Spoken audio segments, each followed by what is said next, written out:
we're going to be talking in this class time about suffering with family. You don't need to turn here unless you want to take notes and write this down somewhere, but you will know it already. Romans chapter 12 and verse 15, rejoice with those who rejoice and weep with those who weep. So, I want to ask a question, but I don't want to make you say something that you don't want to say. The question is, do you love this subject as much as I do? I mean, I love Bible study, but I love Bible study when it's talking about things that just stab me right in the heart, and it's like, I want that. I love it so much. The family stuff, the unity, I've said it over and over again. You read about Acts chapter 2 and what the first church looked like, and I think, I want that. And cooperating together, and I want people in my life who are going to help me, and just all of these things. The love, I want to love as Jesus loved me, and I want to be loved by you as Jesus. All of these things. It's just so nice.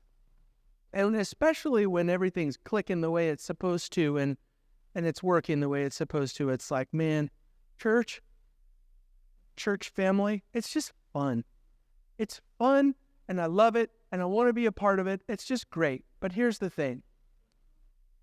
Sometimes in family there's hurt, and that's when it's game day. All of this other stuff is necessary and really nice, but when it's somebody's turn to suffer, we go.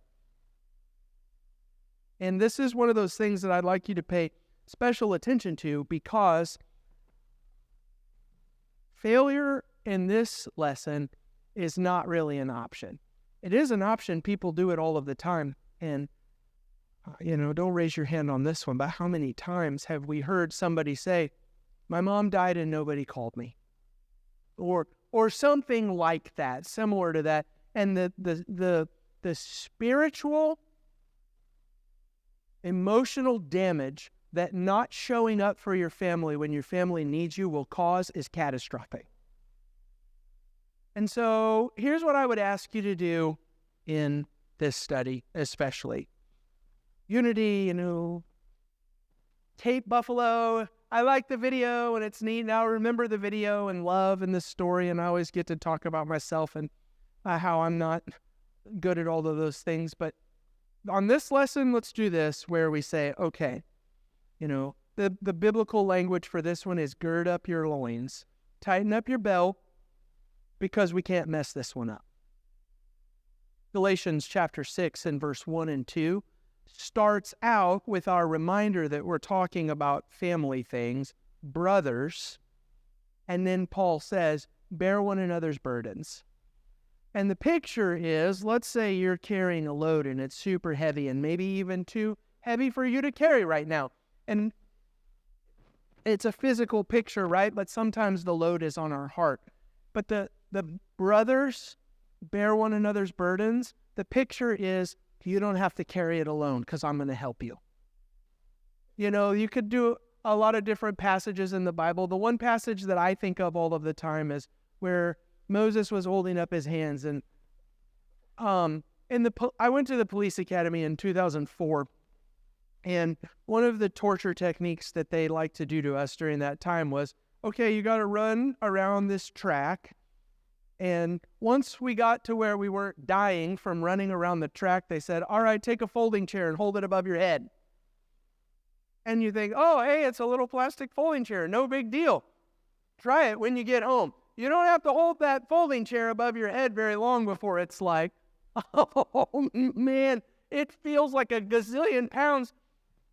But what if there was somebody there to hold up your arms for you and help you carry that load and lift the weight that's too hard for you to hold right now? And so that's the thing that we're going to be talking about in this lesson. I want to start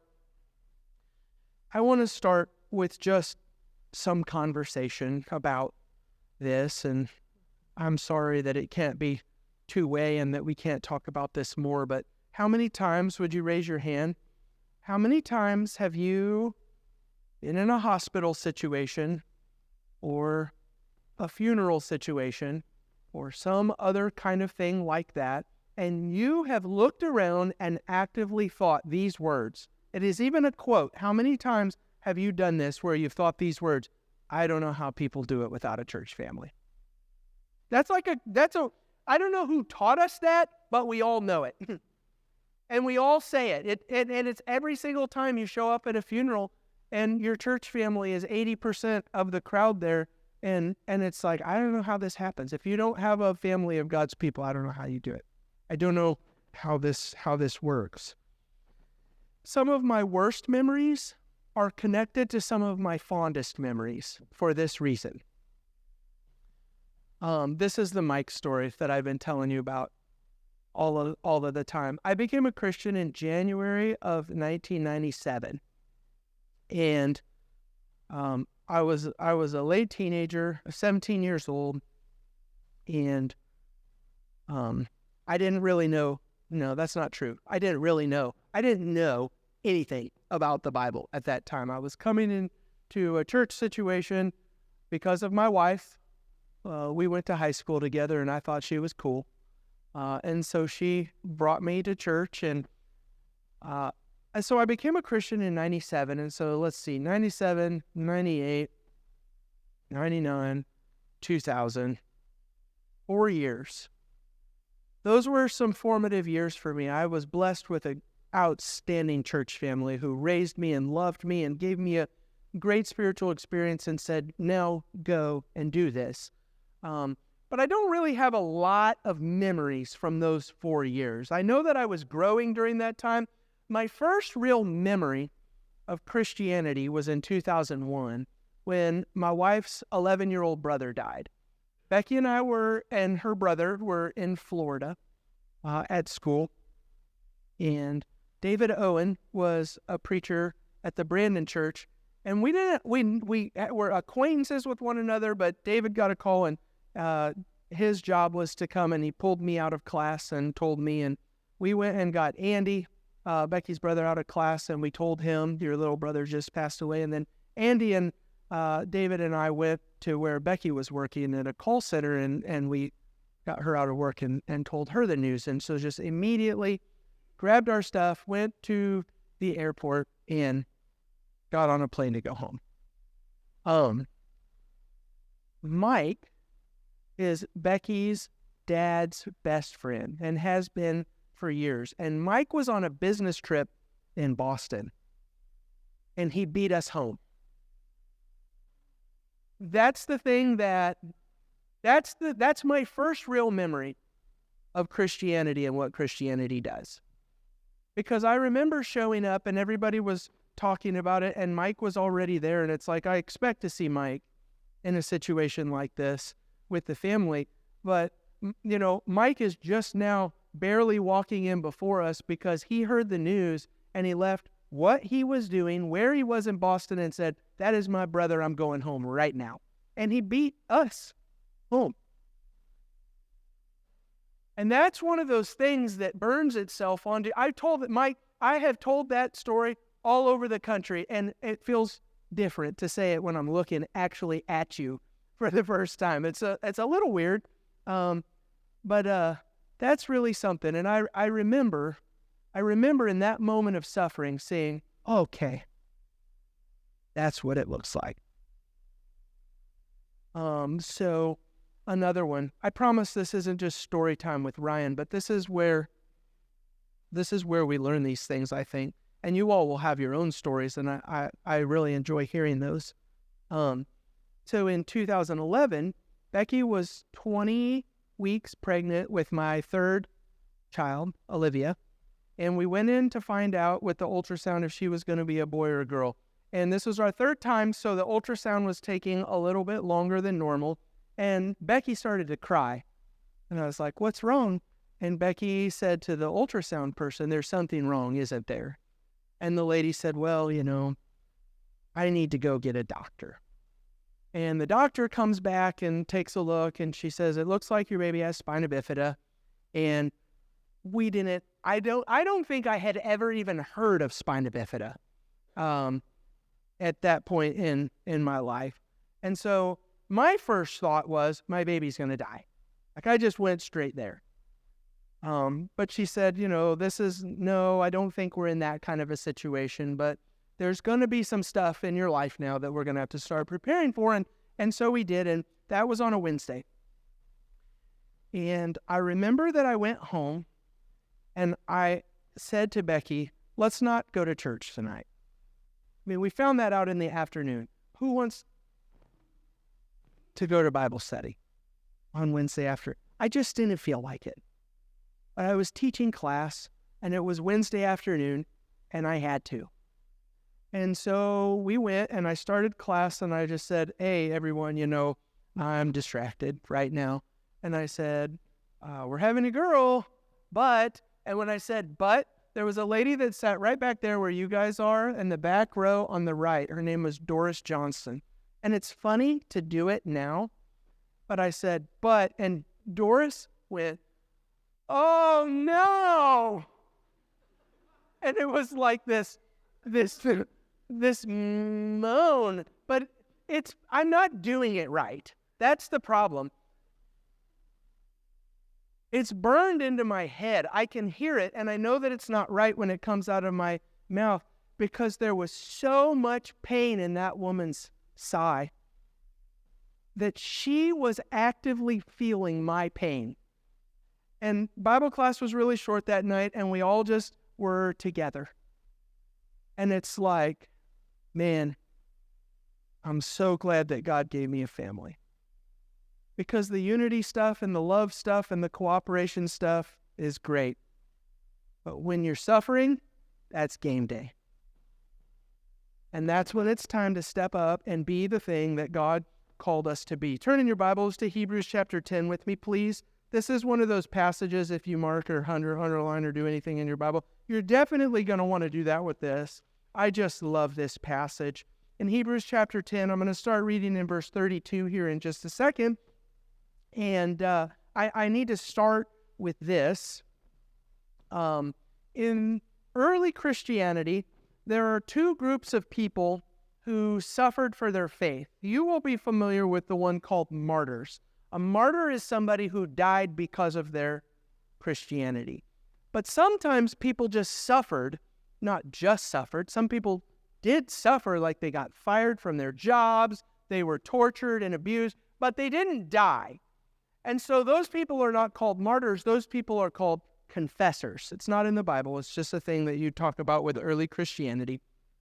And so there's a confessor. And so imagine that you have been arrested and you're in jail because of your faith. And the jail system is not like what it is now, where at least you're going to be provided food. If you want to survive, well, let me read it to you. Here's a quote. To survive in a Roman prison, a person had to depend on his family to bring him the necessities of food and clothing so that he could stay alive long enough to face his accusers. For the Christians, the church was their family. And so let's imagine that you are persecuted and suffering and maybe in jail because of your faith. It's our job to take care of that person. That's what Hebrews 10 is talking about. Hebrews chapter 10, starting in verse 32, but recall in former days when, after you were enlightened, you endured a hard struggle with sufferings, sometimes being publicly exposed to reproach and affliction. So this is where I stop, because this is where I start to just love this passage. Sometimes it's your turn to walk through the fire. Sometimes this happens to God's people. You are exposed to reproach and affliction, but listen to this. This is the one that's highlighted in my Bible. And sometimes being partners with those so treated. So sometimes it's your turn to walk through the fire, and when it is, it's my job to walk with you. To be a partner with you as you are being exposed to reproach and affliction. In verse 34, for you had compassion on those in prison. That's the thing that we were talking about. You joyfully accepted the plundering of your property, since you knew that you yourselves had a better possession and an abiding one. That's probably enough, but if you turn over to chapter 13, since we're here in this text, and you only have to turn right a couple of times, it's worth noticing that you see the same thing again in Hebrews chapter 13 and verse 3. Remember those who are in prison, and then this is what's highlighted. As though in prison with them. When it's your turn to suffer, my job is to be as if I'm suffering also. You're having a difficult time carrying your heavy load, and so you're not going to carry it by yourself. I'm going to be there. Brothers, bear one another's burdens. Remember those who are in prison as though in prison with them, and those who are mistreated, since you also are in the body. We're all together one body, and so it's one of those things where if somebody comes up here and stomps on my toe hurts, but my whole body reacts. The pain is right there, but the rest of the body is like, that's our pain all together. And that's the way that it is in the family of God's people. When suffering happens, we suffer together. And so I have two things for you. Number one, with suffering together, I don't know how to say this in a way that will hit as hard as it needs to hit. So I'll just say it, and I'll ask you to please pay attention and let it hit you hard. When suffering happens, it's time to show up. It's not time for text messaging or phone calls. It's time to show up. There is no excuse or replacement for showing up. My job is to be there. That's what Mike taught me. My job is to be there. Last August, Mom sent a text message. This is what it said. It was this thing about Daddy has esophageal cancer. And this is the end of the text message. I just wanted to let you guys know, but I'm not ready to talk about it or see anyone. And so we got this text message, and my sister just immediately calls me, and she says, what do I do? And I said, go. I mean, she's 20 minutes away. I'm 4 hours away. It took me just a minute to get there. But she said, but Mom said she just wants some time, and always go.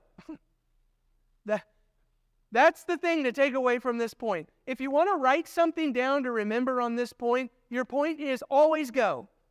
Show up. We always need to be there. That's the thing that I need you to take away from this. Turn over to Job chapter 2. I want to show you an example of this. Especially, I'm gonna talk about my dysfunction a little bit more and how I'm wired incorrectly, and I don't feel all the things always that I need to feel. And so it's kind of a joke with people who know me, especially, in Bible class. We've been going through this Bible class at Ellisville, and people will tell us your example of when somebody showed up for you. And somebody will tell the example, and they are just sobbing and crying, and I do this. I don't know what to do right now. And so even with my wife, God made one woman for me. And she's just perfect for me, and she does it too. She'll get upset, and she'll start crying, and I'm like, so I just, hey, I'm sorry. I don't know what to say. I feel your pain, but so if you're with me on that, and you hear this thing about we need to show up for our hurting family without fail, and the idea is always go, always show up. If your response is my response and something like this, but I don't have any idea what I'm going to say, because that's my first reaction all the time. What am I supposed to do when I show up?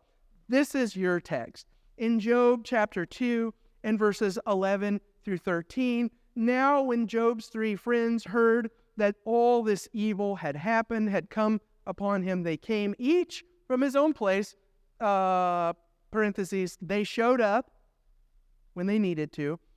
They came each from his own place, Eliphaz the Temanite, Bildad the Shuhite, Zophar the Naamathite. They made an appointment together to come and to show him sympathy and comfort him. And when they saw him from a distance, they did not recognize him, and they raised their voices and wept and they tore their robes and they sprinkled dust on their heads toward heaven. Do you know what that is?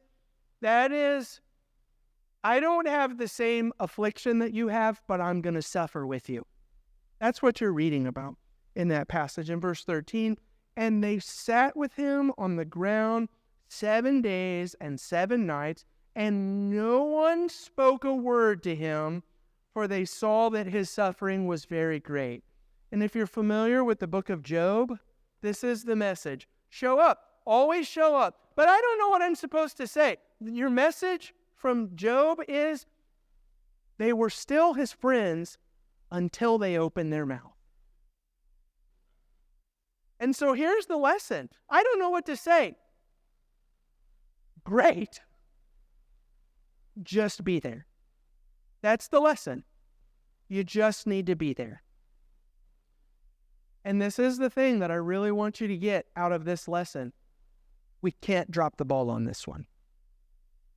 Because if you don't show up when somebody needs you to show up, they will never forget it. And we're talking about a level of not just, I'm going to remember the hurt. That's the sort of thing that creates spiritual problems for people in their relationship with the Lord. Show up. You got to show up. So in 2019, August, I am a chaplain for our police department, Ellisville Police Department.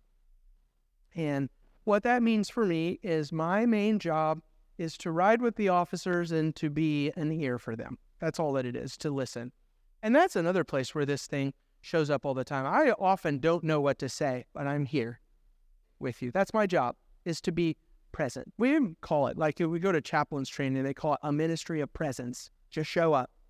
And so I'm a chaplain. I got a call. In August of 2019, this girl it's August, so the school year's about ready to start. She's going to start her senior year, and this girl has everything. She's beautiful. She's got great grades, everything. But her boyfriend broke up with her that morning. So she went home and she got her daddy's gun out of his closet, got in the bathtub, and took her own life. And so I don't get calls out to scenes like that often, but that's an example of where I will go. And since my job is to support the officers, not the family, my job is to be there as a support for the officers. And so I show up and I'm there. And at some point along the way, what can I do for you all right now? What do you need? And they say, can you just go be with the family? Because they don't have the skills or desire to do that. You know, they're on the clock. This is their job. Got it. That's how I'll support you. So I come over here with the family, and the first words out of my mouth after, I am so sorry about what has just happened to you, the first words out of my mouth, because I'm thinking, you know where I'm coming from. Do you have a church family? Number one, that's the first thing I want to know, like activate now, because this is what we do. And so they say, yes, we go to a church. And this is the irony and the joke of this story. The church is called the Family Church. And so I'm like, got it. I'll take care of it. I'll find the number. You guys do your thing. I'll find the number. So call the Family Church. And I get, thank you for calling the Family Church. And I get to like, if you need to talk to somebody, please press 37. You know, we're way down the line here. So, okay. And already I'm irritated. Because you know what you would do in that thing. You would like speed dial one of your brothers. And so here we go. And I get an answering service. And the answering service says, okay, I see their names on the list here, and I'm really sorry about this situation. I can hear this woman's voice in my head. Even as I say it, she goes, okay, so are you going to need someone to call you back about this? And I lost my mind. Yes, I'm going to need someone to call me back. And so 40 minutes later, I get a call from one of their pastors. And pastor, whatever his name is, calls me up. Okay, yeah, I know who you're talking about. I know that family. They've been here for a long time. Are they going to need someone to come out to their house tonight? I don't even know what to say. That's like literally your worst nightmare. Nothing that bad has ever happened in this family's life until right now. And I'm hitting numbers to get to an answering service, and Pastor What's-His-Name is saying, so do they need me to come out tonight? I know that level of something would never happen among God's people in a situation like this, but learn that lesson and don't even get close. Let that lesson be a reminder to you to say, my job is to show up and to be there, and I cannot drop the ball when my time comes. That's number one. Number two, turn over to 1 Kings chapter 19, please, with me. 1 Kings chapter 19, we're going to talk about Elijah for just a minute.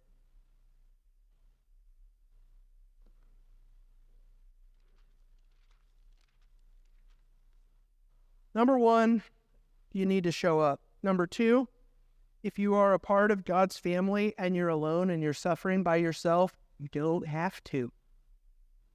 That's not the way that it was designed to be. And so, I'm suffering and I'm hurting and I'm doing it all by myself and I've got this heavy load and it's bearing down on my heart. It wasn't meant to be that way, that you do it by yourself. And so 1 Kings chapter 19 and verse 14, you have this story of Elijah, and I'm not going to read the whole setup. The setup is something like this. Elijah's having the worst day of his life. God told him to deliver this message. He did it. And the most powerful people around him get mad about it and say, you're dead. And so he's literally running for his life. Like if he doesn't run and get out of there, he's going to be killed. And he's tired and he's hungry. You want to talk about the burden on your heart? This guy's doing it right now. That's where we are with Elijah. 1 Kings chapter 19 and verse 14, Elijah says, I have been very zealous for the Lord, the God of hosts, for the people of Israel have forsaken your covenant. That's this. And you will probably know this feeling. You don't have to have the worst day of your life to know this feeling. What he said right there is, I feel like I'm all by myself. The people of Israel have forsaken your covenant. They've thrown down your altars. They've killed your prophets with the sword. And I, even I only, am left. And they seek my life to take it away. And so here's a guy who's hurting. And he's alone. And I want you to notice what happens. I like to just jump down to the next section, but let's keep reading here in verse 15. The Lord said to him, go return on your way to the wilderness of Damascus, and when you arrive, you shall anoint Hazael to be king over Syria, and Jehu the son of Nimshi you shall anoint to be king over Israel, and Elisha the son of Shaphat you shall anoint to be prophet in your place. And so in verse 19 on my page, there's like a gap in the text, and I have a heading, and the heading in the next section is the call of Elisha. And what I want to suggest to you is that that's not accidental. It's not accidental that 5 lines up on the page, Elijah is experiencing the worst day of his life, and he feels like he's all by himself, and then your eyeballs skip down 5 lines, and you see God say, I'm going to give you a friend. I'm going to give you a partner. And you're not going to have to carry this load all by yourself. And then we won't do this, but if you flip through the next couple of pages, you're going to see God say, and here's another prophet, and here's another prophet, and here's another prophet, and here's another prophet. I'm all by myself. And God says, no, you're not. Or at least you don't have to be. God provides for us in our time of need. And this is one of the spaces where I'll say this thing, and I'm sympathetic to your situation, and especially someone like me, I'm more private about this. But can I just throw this out here right now? If you are suffering by yourself, I'm not a mind reader. At the very minimum, I need you to let me know. I need you to let our people know. And when you let your people know, activate. Here we go. But you don't sit around and suffer by yourself and think no one's here and expect them to just know. We don't do that. We're not mind readers. But you let us know you don't have to suffer alone.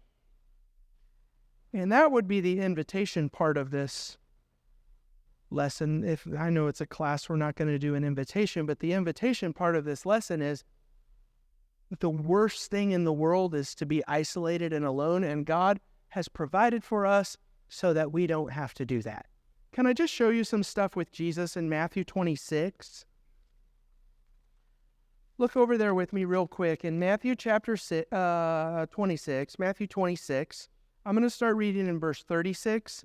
And what I intend to do is to look at least 3 different passages so that you know where we're headed here if you're writing your notes.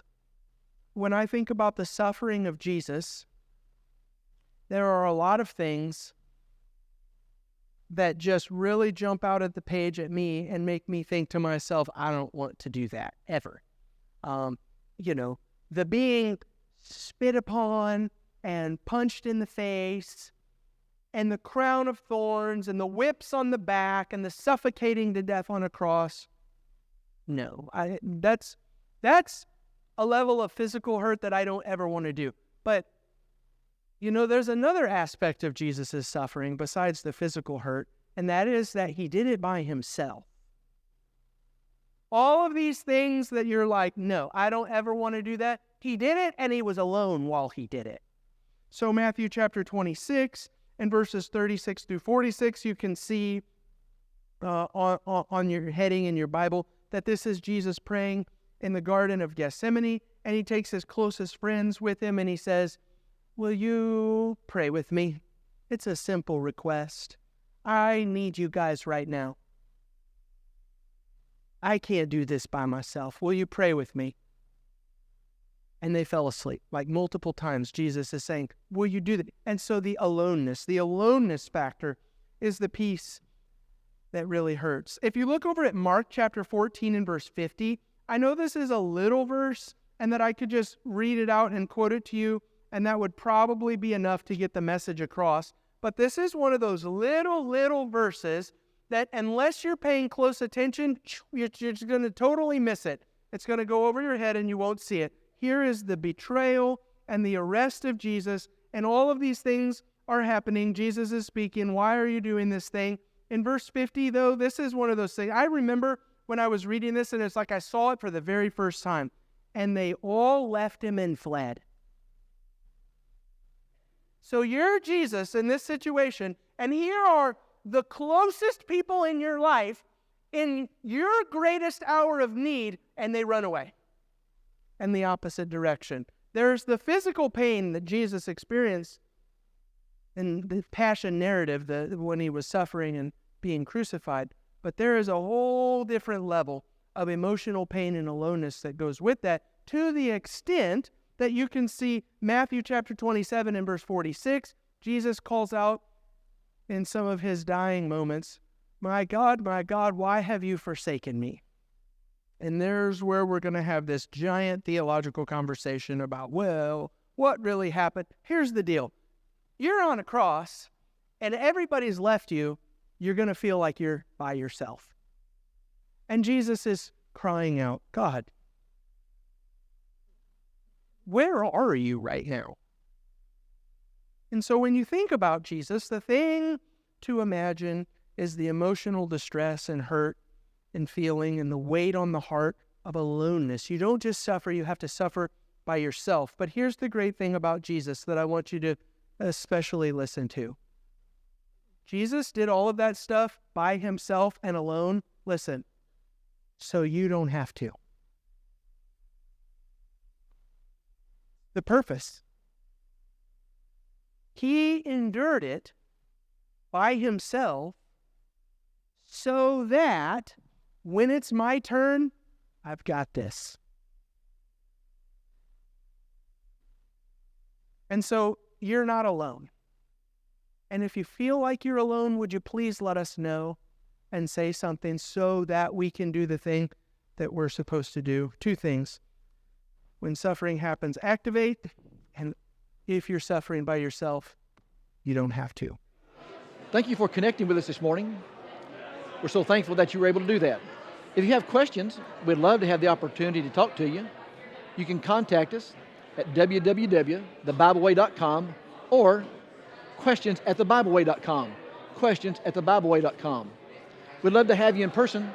Come if you can, but thank you for connecting with us.